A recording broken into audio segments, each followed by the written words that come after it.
মার্কিন প্রেসিডেন্ট অন্যান্য পারমাণবিক শক্তিধর দেশগুলোর সামনে বসে হঠাৎ পারমাণবিক ক্ষেপণাস্ত্রের লঞ্চের বোতামে চাপলো। পরের সেকেন্ডে দেখা গেল কয়েক হাজার নয় বরং কয়েক লক্ষ পারমাণবিক ক্ষেপণাস্ত্র পৃথিবীর বিভিন্ন দেশের দিকে ছুটে যাচ্ছে।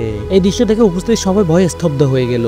এটা দেখে রাশিয়া আর পিছু হটলো না, সে নিজের দেশে পারমাণবিক অস্ত্র লঞ্চ করে দিল। তারপর ছোট ছোট দেশগুলো তাদের হাতে থাকা অল্প কিছু পারমাণবিক অস্ত্র একসঙ্গে আমেরিকার দিকে নিক্ষেপ করলো। মাত্র কয়েক সেকেন্ডের মধ্যে লক্ষাধিক ক্ষেপণাস্ত্র পৃথিবীর বায়ুমণ্ডলে ছোটাছুটি করতে লাগলো। আকাশ যেন আগুনে ভরে গেল।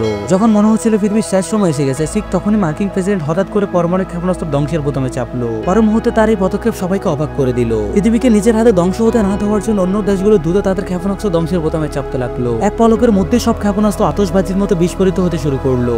আর অল্প কিছুক্ষণের মধ্যে পৃথিবীতে থাকা সব পারমাণবিক অস্ত্র ধ্বংস হয়ে গেল।